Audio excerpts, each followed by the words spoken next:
أعوذ بالله من الشيطان الرجيم بسم الله الرحمن الرحيم الحمد لله رب العالمين والصلاة والسلام على سيد الأنبياء والمرسلين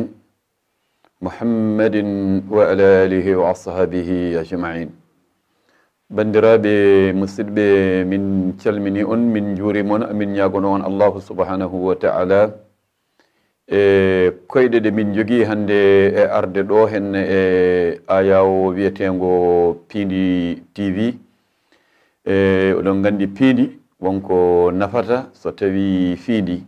ɗum ɗon alhamdulillahi rabbil alamina nde Allah addi min ɗo hannde e notade ɗo noddandu musidɗo meɗen kadi ko jiɗɗo yimɓe ɓe kumpito ko fewti e gandal e andude nde wonno gandal e andude ko ɗum tan woni ko nafata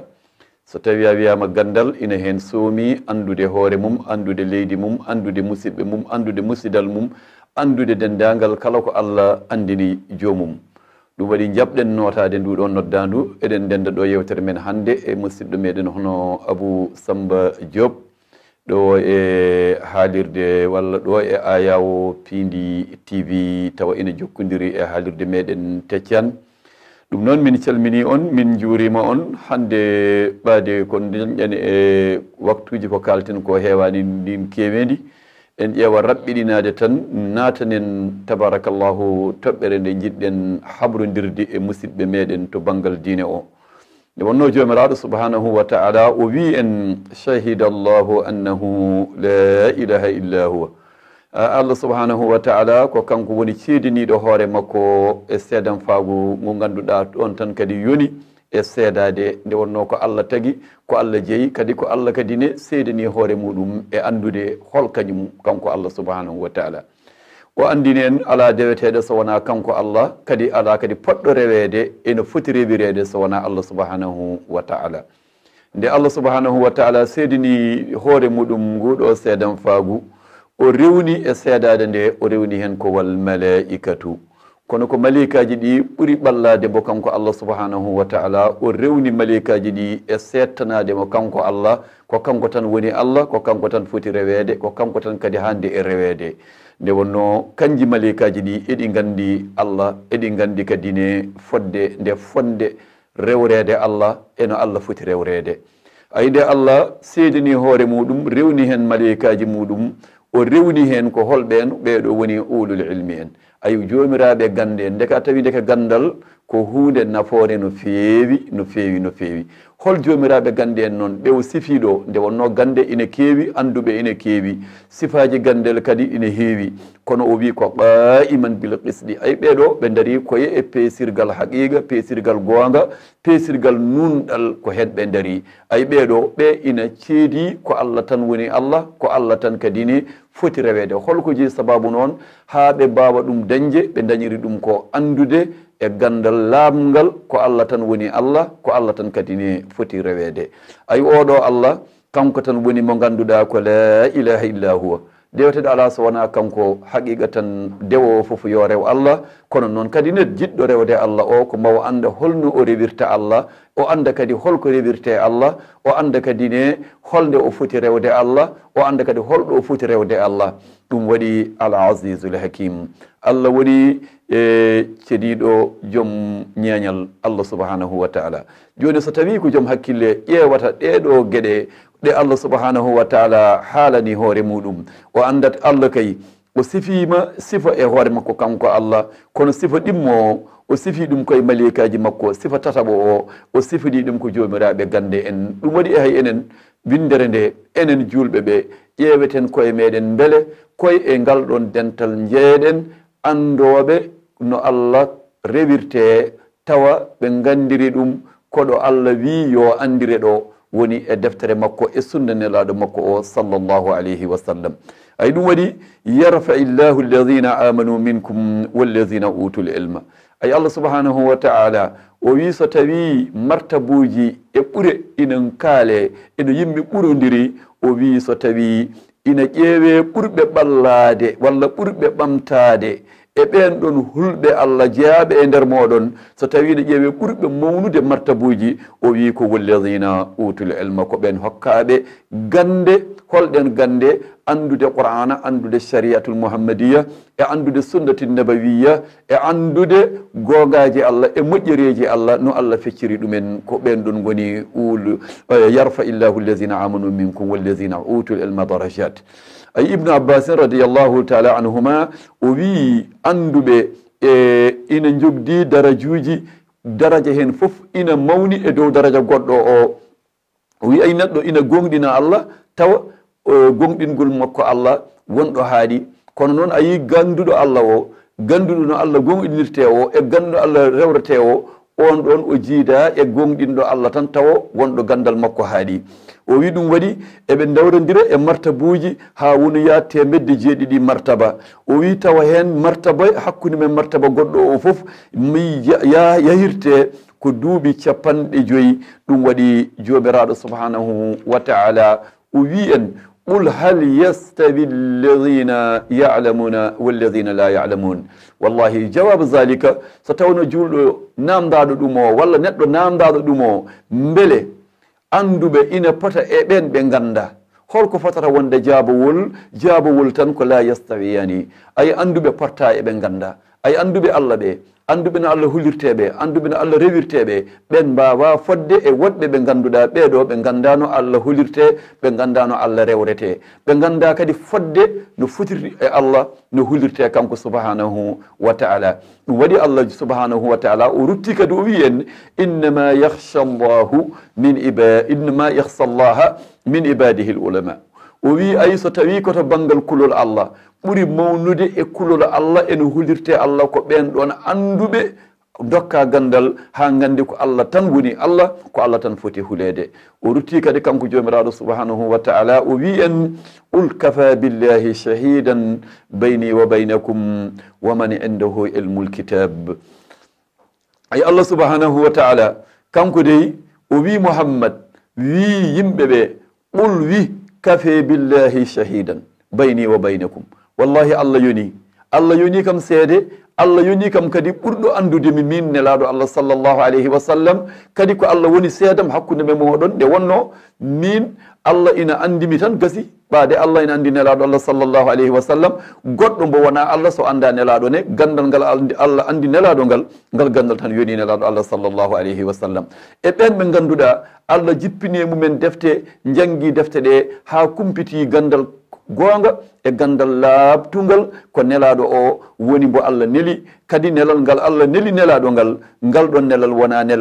nelal ngal ganduɗa ko nelal ngal timmani ko nelal timmugal ɗum waɗi hay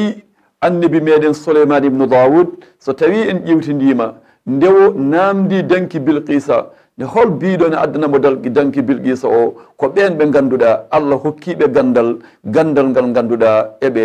kulir ɗum Allah walla eɓe ndewra ɗum Allah ɗum waɗi ana atika bihi ɗum waɗi ina tindina en tan kala ko ina gasata ko e gandal kala ko ina yahata koye gandal ɗum waɗi ɗum ɗo fof ina holla en annahu iqtadara bi quwwati l ilmi wa qala azza wa jalla wa qala alladina utu l ilma waylakum sawabullahi khayrun liman amana wa amila salihan ay Allah subhanahu wa taala ɗiɗo konnguɗi fof hoɗoɗi kewno ɗum ɗo nde keɓata nde ko hakkunde annabi Musa alayhi salam e oɗo hende mo ganduɗa o sakkiti o yii hoore makko to banggal gandal ngal Allah hokkimo ha o wasori gandal ngal o sikki ko kanko hokki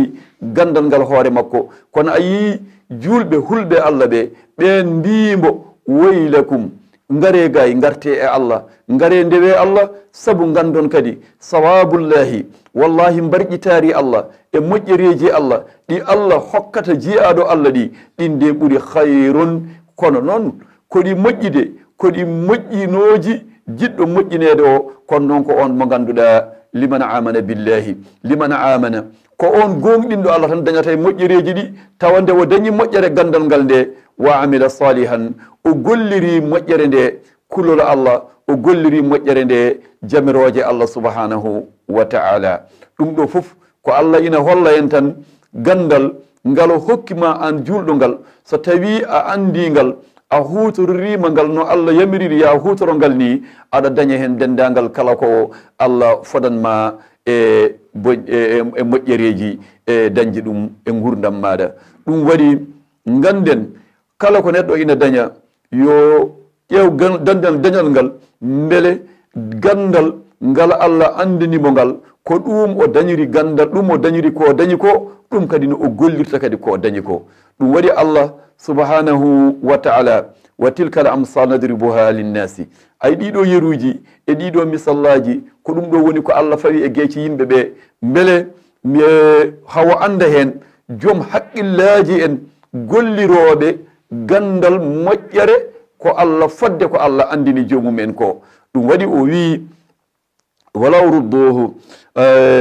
ila rasuli ɗum waɗi ayi hay Allah subhanahu wa ta'ala o wi wa in tana'azatum fi shay'in farudduhu ila Allahi wa ila rasuli o wi so tawi wonko ari e moɗon oɗon jiɗi humpitade ko ari e moɗon ko beele ina fawi e sariya Allah beele ina fawi e yamirore Allah o wi so tawi on jahani kumpitoy ɗum to deftere Allah to woni e ko Allah andini on to ko e gansaga kumpitugol moɗon ina ngakka kono kala ko ari e meɗen en dutti ɗum e qur'ana Allah en dutti ɗum e haala Allah ma en tawa ɗum to haala Allah so tawi on tawani ɗum toon Allah wi en sen tawani ɗum to deftere to yen jaato haala nelaɗo Allah sallllahu alayhi wa sallam ayi so tawi kadi en tawani ɗum toon yen dutto hol toon dutten to ulul amri minhum mana jomiraɓe jamiroje jomiraɓe konnguɗi moƴƴi jomiraɓe konnguɗi garɗuɗi jeyaɓe e nder moɗon holko jeeyi sababu hunde so are meɗen eɗen dutto ɗum to deftere Allah e sunna nelaɗo Allah e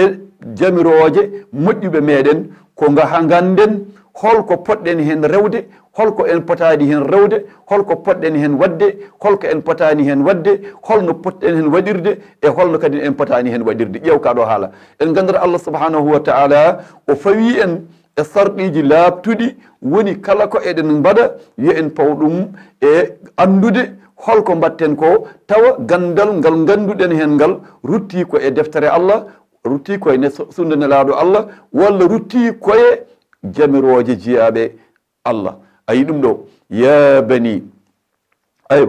bani adama qad anzalna alaykum libasan yuwari sawatikum yani bil ilmi ay nelaɗo Allah sallllahu alayhi wa sallam Allah ina haalanamo o wi noddanam bani adama en ɓe fof wiiɓe min jeyɗoɓe o mi jippininiɓe ko ganduɗa ko cuɗari ko comci cuuroji ayibaji maɓɓe so tawi ɓe ndewi moƴƴere Allah ɓe ndewi gandal ngal ɓe gandi e deftere Allah nde e gansaga kala ko fotanno wonde ayiba walla kala ɗo fotanno wonde surtare e maɓɓe ma wonan ɓe surare holko woni ɗin ɗon comci holko woni ngal ɓornugal yani ko bil ilmi ay gandal ko comci ɗi ganduɗa kala mbo Allah hokki o ɓorni on wutte o ɓorni kan laafa o ɓorni ɗen paɗe woni paɗe gandal wutte gandal laafa gandal ɗemgal makko e fofof makko wonanno mbo gandal o dañi comci ɗiwo soɗori o dañi comci ɗiwo ñantori o dañi comci kadi cuuroji ayibaji makko woni gandal ngal Allah subhanahu wa ta'ala hokki neɗɗo o ɗum waɗi e o fannu tan so tawi en ndewino ma en taw ndekete gandal ko hunde nde ganduɗa nafoore holbo nde nafata ko ganduɗo o saabu ma wonan mbo wutte ma wonan mbo paɗe ma wonan mbo laafa ma wonan mbo fofof ɗum waɗi jomiraɗo subhanahu wa taala o serani omo haalda e meɗen e yidde yo en dutto e gandal saabu sen ƴeewi hayɗo joni ko filmata ɗo ko e ko ƴettata ko fofof waɗi ɗum ko gandal so wonano gandal ɗeɗo gueɗe fof ɗe darotako ɗum waɗi ay jomiraɗo subhanahu wa taala o rutti kadi o wi falanaqussanna alayhim bi ilmin wallahi mami faccir e dow moɗon tawa facciro ngo e firo ngo fof ruttoto ko bi ilmin ayi taw noon ɗeɗon gueɗe kay ɗe gonano ɗe kumpitino ɗon ɗe gonaɗo ɗe ganduɗon sen ƴeewi joni ko kalaten ko e ko kaltaten ko eno kalirten ni ɗum ɗo tolni so tawino waɗano koye defte en gandinaka ɗum en gandatano ɗum ndeke fofof kala ko waɗa ɗo kala no ko gollaɗo kala no gollira e kala no waɗiraka tan e peeje meɗen tawɗen ko anduɓe gila en nde on saaha ɓe Allah hokkuno gandal ina goppiɗo gandal ngal ha mbawɗen e hutorade gandal ngal ɗum waɗi subhanahu wa taala wobi bal huwa ayatun bayinatun fi suduri llasina utul ilma wallahi so tawno ɗeɗo ayeje oɗo qur'ana ɗeɗo gande ɗe mbaɗanoka e becce ɗo denoje banno tan koye bahane ina wawi toɓa ina wawi majja ina wawi waɗa goɗɗe kono Allah mofti ɗum koye nder becce ɗe ganduɗa ko becce cuuriɗe ko becce ɗe ganduɗa becce bawɗe rende dendagal moƴƴereji holɓen noon woni utule elma en woni hokkaɓe gande hokkaɓe ganduɗa manan moƴƴereji ko ɓen ɗon ɓe woni ɓe Allah subhanahu wa taala wiyata ɗo henna fi suduri lladina utule elma ayi ɓen ɗon ɓe ganduɗa becce mumen goni jaƴƴe goni ceniɗe goni bawɗe moftude moƴƴereji Allah woni jomiraɓe gande en ɗum waɗi wa qala taala